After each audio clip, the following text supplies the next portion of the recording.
किसान आंदोलन के आज 19वें दिन कुछ किसान संगठनों की तरफ से कृषि कानून की वापसी को लेकर अरविंद केजरीवाल और उनकी पूरी टीम ने भी आज सुबह 10 बजे से लेकर शाम के 5 बजे तक अनशन किया। इस मौके पर राज्यसभा सांसद संजय सिंह भी मौजूद थे। क्या कह रहे हैं सुनिए। साथियों, आज 19वां दिन हो गया किसान आंदोलन का, और आपको याद होगा कि जब एक काला कानून देश की संसद में आया था तो इस काले कानून के खिलाफ सबसे पहले देश की संसद में आम आदमी पार्टी ने आवाज उठाई थी और कहा था यह काला कानून फाड़कर फेंक देना चाहिए, यह किसानों के खिलाफ।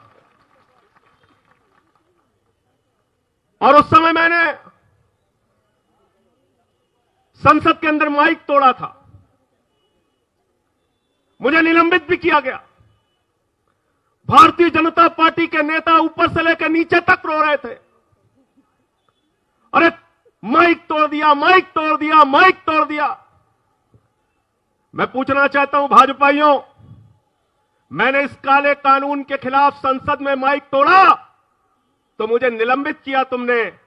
आज तुम किसानों की हड्डियां तोड़ रहे हो, तुम्हें निलंबित करना चाहिए कि नहीं करना चाहिए बताओ? तुम्हारा भी तो निलंबन होना चाहिए।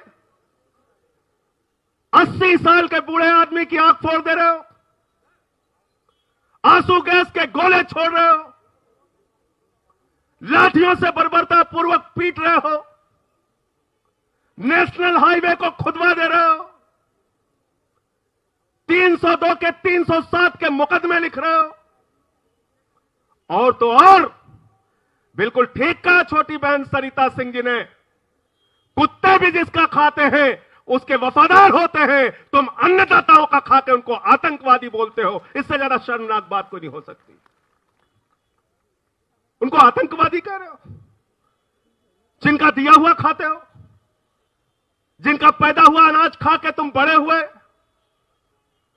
जिनका पैदा हुआ अनाज खा के तुम्हारे बच्चे जिंदा हैं, जिनका पैदा हुआ अनाज खा के लॉकडाउन के दौरान इस देश के लोग, लाखों करोड़ों लोग जो भूखमरी की कगार पे पहुंच गए थे, उनका पेट भरने का काम इन्हीं अन्नदाताओं ने किया, जिसको आज मोदी सरकार आतंकवादी कहती है। शर्म आती है ऐसी सरकार पे। कानून के बारे में बात करो, कहते बहुत अच्छा कानून है, बहुत अच्छा कानून है। मैंने भाजपाइयों से पूछा, मैंने कहा मोदी जी यह अच्छा कानून आपसे हिंदुस्तान के किस किसान संगठन ने बनाया, मांगा था, जरा मुझे बताओ। किस किसान ने आपसे कहा था कि मुझे भला कर दो इस काले कानून को बना के?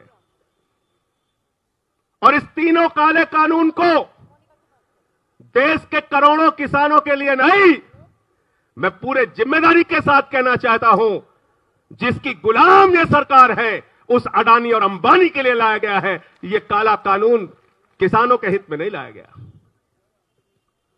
और यह मैं क्यों कह रहा हूं? अडानी को 2017 में 100 एकड़ जमीन जो फैक्ट्रियां लगाने के लिए मिली थी, 2017-18 में उसने खट्टर को एप्लीकेशन दिया, बोला खट्टर साहब हमारा लैंड यूज चेंज कर दीजिए, हमें यहां कोल्ड स्टोरेज बनाना है। खट्टर को पता नहीं था मामला क्या है। उसने मनीष जी 17-18 में अडानी की एप्लीकेशन रिजेक्ट कर दी। अब मीडिया वाले सुन के बड़े खुश होंगे कि बताओ अडानी की एप्लीकेशन रिजेक्ट कर दी, खट्टर ने रिजेक्ट कर दी। ये तो बड़ी बहादुरी का काम किया। लेकिन अगली कहानी सुनो। 7 मई 2020 को खट्टर ने अपने मालिक अडानी से कहा, हुजूर मैं अभी जिंदा हूं, आपको चिंता करने की जरूरत नहीं है। और 100 एकड़ जमीन का लैंड यूज 7 मई 2020 को चेंज कर दिया गया और कहा यहां पर आओ और कोल्ड स्टोरेज बनाओ। यह कब किया? 7 मई 2020 को, जब दिल्ली के उप मुख्यमंत्री को ऑफिस में जाने का अधिकार नहीं था, दिल्ली के स्वास्थ्य मंत्री को ऑफिस में जाने का अधिकार नहीं था, दिल्ली के कृषि मंत्री को ऑफिस जाने का अधिकार नहीं था, दिल्ली के हमारे सप्लाई मिनिस्टर को ऑफिस जाने का अधिकार नहीं था। जब दिल्ली में पूरे देश में लॉकडाउन लगा था, उस आपदा के दौरान, उस महामारी के दौरान खट्टर ने दफ्तर खुलवा के अडानी को कहा, आओ हुजूर, मैं तुम्हारा गुलाम हूं, ये 100 एकड़ जमीन लेके जाओ। 7 मई 2020 छोटे गुलाम खट्टर ने 100 एकड़ जमीन दी अडानी को। अब बारी आई बड़े गुलाम की, और बड़े गुलाम का नाम क्या है? सीना ठोक के बोलना पड़ेगा, इस देश में 130 करोड़ लोगों की सरकार नहीं चल रही है, अडानी और अंबानी की गुलाम सरकार चल रही है, जिसको मोदी सरकार आप कहते हो, वो गुलाम सरकार है। तो बड़े गुलाम ने क्या किया? छोटे गुलाम ने तो 7 मई को 100 एकड़ जमीन दे दिया कोल्ड स्टोरेज बनाने के लिए।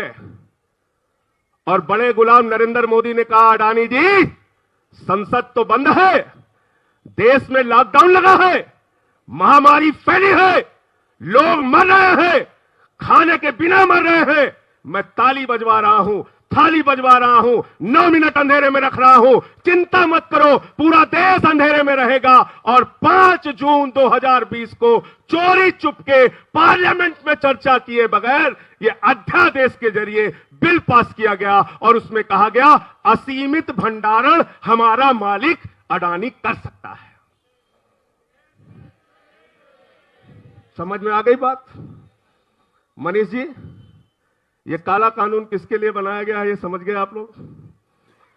ये काला कानून किसान के हित में नहीं, और नरेंद्र सिंह तोमर से लेकर प्रकाश जावड़ेकर तक जितने भी गुलाम मंत्री हैं, मैं चुनौती देता हूं इस मंच के माध्यम से, आप पूरे दिन बहस करो, ये कानून तुमने अडानी के लिए बनाया है, अपने मालिक के लिए बनाया है, और ये लड़ाई देश के लाल बनाम देश के दलाल है, मैं ये कहना चाहता हूं। और इसमें देश के लाल की जीत होगी, उस लाल की जिसको तुम आतंकवादी कह रहे हो। तुम शहीद आजम भगत सिंह के वंशजों को आतंकवादी कहते हो, बेईमानो, शर्म नहीं आती?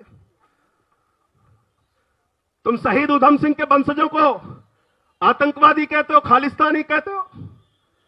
तुम शहीद करतार सिंह सरापा के वंशजों को आतंकवादी कहते हो? तुम लाला लाजपत राय के वंशजों को आतंकवादी कहते हो? तुम जलियांवाला बाग में कांड में अपनी शहादत देने वाले हजारों हजार हमारे सिख भाइयों के वंशजों को आतंकवादी कह के देश के आजादी के आंदोलन को अपमानित करने का काम किया है। तुम लोग देशद्रोही हो, देश के साथ गद्दारी करने वाले लोग हो, और वो अन्नदाता हमारे देशभक्त हैं जो अपने हक के लिए लड़ रहे हैं।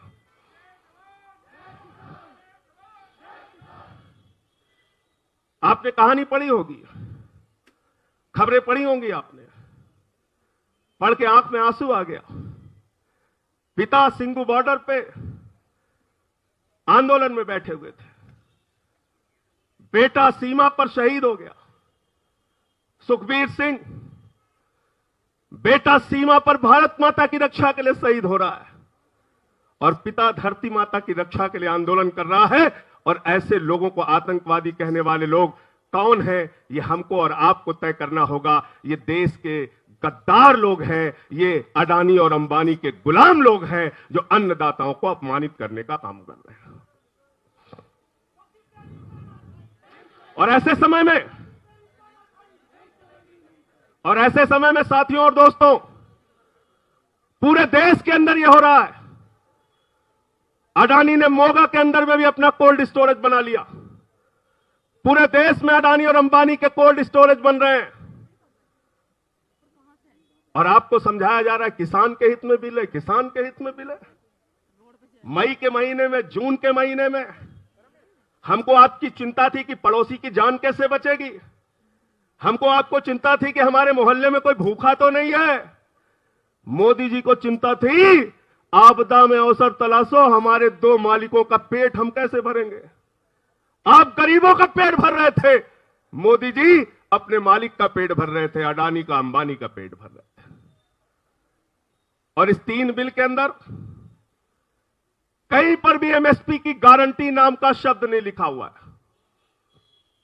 मैंने कहा भाजपाइयों, इसमें एमएसपी की गारंटी कहां है?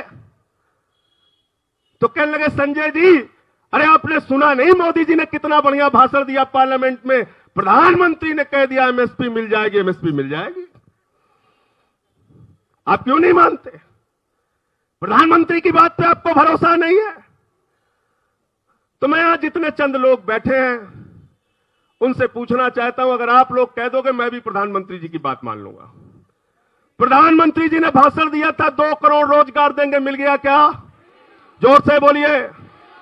प्रधानमंत्री जी ने कहा था हर खाते में 15 लाख आएगा, आ गया क्या? प्रधानमंत्री जी ने कहा था जीएसटी से दूसरी आजादी मिल जाएगी, मिल गई क्या? प्रधानमंत्री जी ने कहा था नोटबंदी से तकदीर बदल जाएगी, बदल गई क्या? प्रधानमंत्री जी ने startup India, make in India, stand up India, sit up India, sit down India, जो मन में आया बोला। सब हो गया क्या? हुआ क्या? तो प्रधानमंत्री जी अगर कह रहे हैं कि एमएसपी मिल जाएगी तो मिल जाएगी क्या? बाद में क्या बोलेंगे? क्या बोलेंगे? जोर से बोलिए। जुमला था, जुमला था। तो किसान भाइयों को क्यों भरोसा नहीं? क्योंकि उनको कहा था स्वामीनाथन आयोग की रिपोर्ट लागू करेंगे, यानी C2 + 50%, यानी फसल का जो लागत मूल्य है उसके ऊपर 50% मुनाफा तुमको देंगे। कब कहा था? 2014 में। किसानों को कहा था तुम्हारी आय 2 गुना कर देंगे। कब कहा था? 2014 में। 6 साल में फसल का 1.5 गुना दाम नहीं दिया, आय 2 गुना की नहीं, तो क्या किसान को मानना चाहिए कि एमएसपी मिल जाएगी? मानना चाहिए क्या? अच्छा, मान लो मेरा एमएसपी से कम पे अनाज खरीदा गया। मैं भी किसान हूं, मेरे पिताजी कृषि करते हैं, और मैं कोर्ट में गया। मैंने कहा जज साहब हमको फसल का दाम नहीं मिला, हमें फसल का दाम दिलाइए, एमएसपी दिलाइए। जज साहब कहेंगे भाई कानून लाओ, पेशकार महोदय। वकील साहब भी बहस करेंगे हमारे, उस कानून में पढ़ेंगे तो एमएसपी नाम का कहीं जिक्र नहीं। तो जज साहब कहेंगे भाई इसमें एमएसपी तो लिखा नहीं। तो मैं उनसे कहूंगा जज साहब आपने मोदी जी का भाषण नहीं सुना? उन्होंने कहा था एमएसपी देंगे, जरूर देंगे, बार बार देंगे, सही सही देंगे। तो जज साहब हमारी एप्लीकेशन पकड़ेंगे, उसको कूड़ेदान में डाल देंगे। वो कहेंगे कानून से एमएसपी मिलती है, भाषण देने से एमएसपी नहीं मिलती। क्लियर हो गई बात? दूसरी बात क्या कह रहे हैं? कॉन्ट्रैक्ट खेती करेंगे, कॉन्ट्रैक्ट खेती। अब कॉन्ट्रैक्ट खेती क्या है? अडानी के साथ, अंबानी के साथ, टाटा के साथ, बिरला के साथ, बड़े बड़े पूंजीपति के साथ किसान कॉन्ट्रैक्ट करेगा, अपने खेत का अनुबंध करेगा।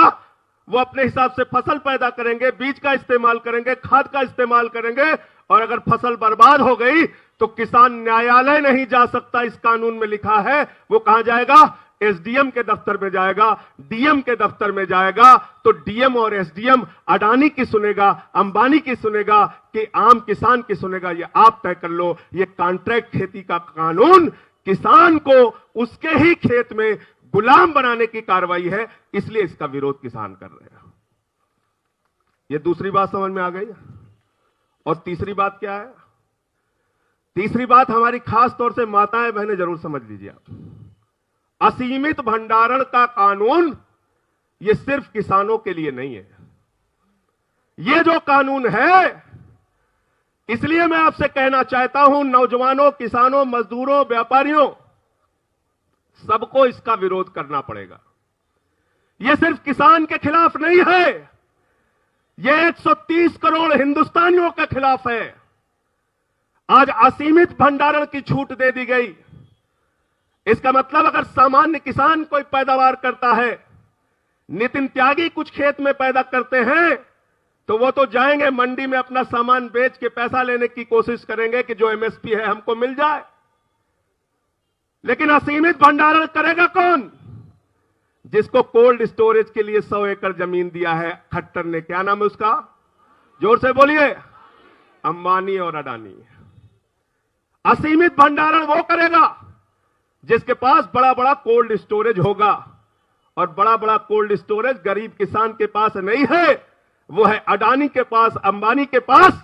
इसका मतलब सस्ते में किसान से गेहूं, सस्ते में किसान से चावल, सस्ते में किसान से दाल, सस्ते में किसान से मक्का, सस्ते में किसान से फल, सस्ते में किसान से सब्जियां खरीदी जाएंगी, उसको बड़े बड़े कोल्ड स्टोरेज में रखा जाएगा और जब बाजार में उसकी कमी हो जाएगी तो माताओं और बहनों महंगे दामों पर उसको बेचा जाएगा। तो देश में महंगाई बढ़ाने का कानून मोदी जी ने पास कर दिया है। आज जमाखोरी, कालाबाजारी और महंगाई को लीगलाइज करने का, वैधता प्रदान करने का कानून मोदी सरकार ने पास किया है। इसका पूरे देश में विरोध होना चाहिए कि नहीं होना चाहिए? यह है 3 काला कानून। और ऐसे बहुत सारे प्रावधान है, गिनाने लगूंगा तो कई घंटों लग जाएंगे। ऐसे बहुत सारे प्रावधान इस कानून में हैं जो किसानों के खिलाफ है और उनको समझाया जा रहा है बहुत अच्छा बिल है, बहुत अच्छा बिल है। अरे भैया, वो बैल को बंधिया बांध के खेत जोतते हैं, उनको मत सिखाओ तुम। वो बैल को ठीक कर देते हैं, तुम जैसे बैलों को तो बिल्कुल ठीक कर देंगे। अड़ियल बिगड़ैल बैल जो होते हैं उसको किसान ठीक कर देते हैं। ये सत्ता में जो बैल बैठे हैं इनको तो बिल्कुल वो ठीक कर देंगे। इनको लगाम लगाना उनको आता है, इसलिए उनको मत सिखाओ कि उनके लिए बड़ा अच्छा बिल है। उनको मालूम है इस बिल में क्या क्या उनके खिलाफ है।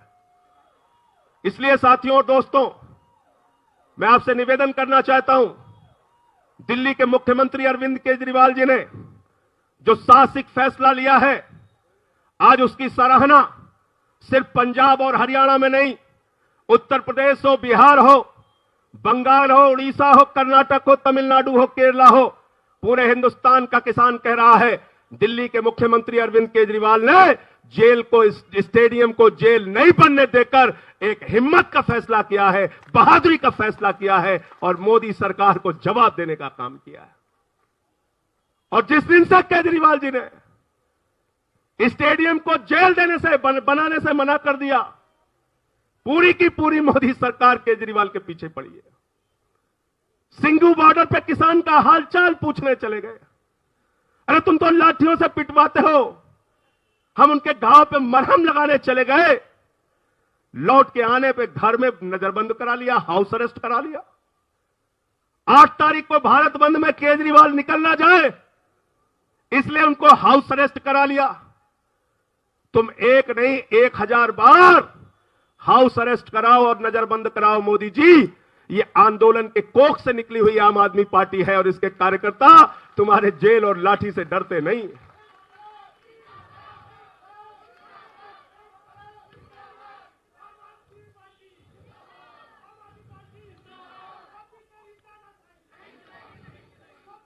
और कांग्रेसियों ने क्या किया? कैप्टन अमरिंदर सिंह ये ड्राफ्ट बनवाने में मोदी सरकार से मिले हुए थे। 1 साल से ये ड्राफ्ट चर्चा हो रहा था केंद्र सरकार के साथ, इस कानून के बारे में बातचीत हो रही थी केंद्र सरकार के साथ। और उस हाई पावर कमेटी में कौन शामिल था? पंजाब का मुख्यमंत्री कैप्टन अमरिंदर शामिल था। उसने 1 साल तक देश के किसानों को नहीं बताया, पंजाब के किसानों को नहीं बताया कि यह काला कानून उनके खिलाफ है, उनके पेट पर लात मारने की कार्रवाई है, क्योंकि कैप्टन अमरिंदर के खिलाफ ईडी की जांच चल रही है। और अमित शाह जब बुलाते हैं, कहते हैं घुटने के बल खड़े हो जाओ राजा साहब, तो राजा साहब घुटने के बल खड़े हो जाते हैं। यह पंजाब की हकीकत। इसलिए कैप्टन अमरिंदर भी इस बिल के विरोध में नहीं बोल सकते।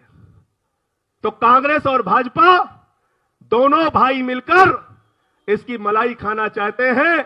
आज अडानी के हाथों में पंजाब की बिजली को बेचकर कैप्टन अमरिंदर ने भी साबित किया वो मोदी जी के भक्त हैं, भाई हैं, उनके इशारे पे काम करने वाले मुख्यमंत्री हैं। वो पंजाब के किसानों के हित में नहीं, देश के किसानों के हित में नहीं, मोदी सरकार और अमित शाह के कहने पर काम कर रहे हैं। इसलिए साथियों, एक ईमानदार नेतृत्व, एक सच्चा नेतृत्व, एक जुझारू, एक संघर्षशील नेता हमें मिला है जो खुलेआम कहता है सड़क से लेकर संसद तक किसान की लड़ाई में हमारा एक एक कार्यकर्ता लाठी खाने से लेकर जेल जाने तक तैयार है। उसका नाम है अरविंद केजरीवाल। इसलिए हम आप मिलकर इस आंदोलन को आगे बढ़ाते रहेंगे। रुकने, डरने और झुकने की जरूरत नहीं है, आगे बढ़ते रहने की जरूरत है। निश्चित रूप से सफलता मिलेगी। इन बेईमानों के हाथों ये अमन बिक रहा है, चमन बिक रहा है। गरीबों के तन का कफन बिक रहा है, बाजारों में राधा का तन बिक रहा है। यारो बुरा ना मानो तो कह दूं, इन बेईमानों के हाथों वतन बिक रहा है, इन बेईमानों के हाथों वतन बिक रहा है। पूरे देश का सौदा कर रखा है। चंद पूंजीपतियों को 10.5 लाख करोड़ का कर्जा दिया है, 10.5 लाख करोड़।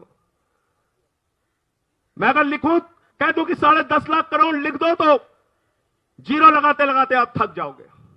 लाखों करोड़ का टैक्स माफ करते हैं उनका हर साल। उनके लिए कोई नियम, कोई कानून नहीं। आप छोटी सी कोई मांग लेके जाओ तो आपको बार बार हताश किया जाता है, अपमानित किया जाता है, देशद्रोही कहा जाता है। और तुमसे हमें देशद्रोही और देशभक्ति का प्रमाण पत्र नहीं चाहिए। मैं तो पूछता हूं भाजपाइयों से, अरे 10 नाम तो बता दो आरएसएस और बीजेपी से जुड़े हुए लोगों के, जिन्होंने देश की आजादी के आंदोलन में अपनी कुर्बानी दी हो। 10 नाम बता दो, हम जान जाएंगे तुम देशभक्त हो। जो लोग अफजल गुरु को शहीद मानने वाली पीडीपी के साथ समझौता करते हैं, जो लोग 52 साल तक नागपुर के मुख्यालय पे तिरंगा झंडा नहीं फहराते, जो लोग कारगिल शहीदों के ताबूत में घोटाला करने का काम करते हैं, जो मोदी जी बगैर बुलाए नवाज शरीफ के बर्थडे का केक काटने चले जाते हैं, जो मोदी सरकार आईएसआई को भारत में बुला के भारत माता को अपमानित करने का काम करती है, उस भाजपा और मोदी सरकार से किसी को भी इस देश में देशभक्ति का प्रमाण पत्र नहीं चाहिए। और इसलिए साथियों और दोस्तों, हम लोग आंदोलन के कोख से निकले हुए लोग हैं। सरकार में रहे, विधायक रहे, सांसद रहे, मंत्री रहे ना रहे, एक हिंदुस्तानी के नाते, कार्यकर्ता के नाते, आम आदमी का सिपाही होने के नाते, अरविंद केजरीवाल का साथी होने के नाते हम सबकी जिम्मेदारी है किसान आंदोलन में मजबूती से हम किसानों का साथ देंगे। और उसके लिए जो भी हमें झेलना पड़ेगा, बर्दाश्त करना पड़ेगा, उसको झेलने बर्दाश्त करने के लिए तैयार है। झेल भी रहे उत्तर प्रदेश में। केजरीवाल जी ने, मनीष जी ने भेज दिया एक साकाल से लड़ने के लिए वहां।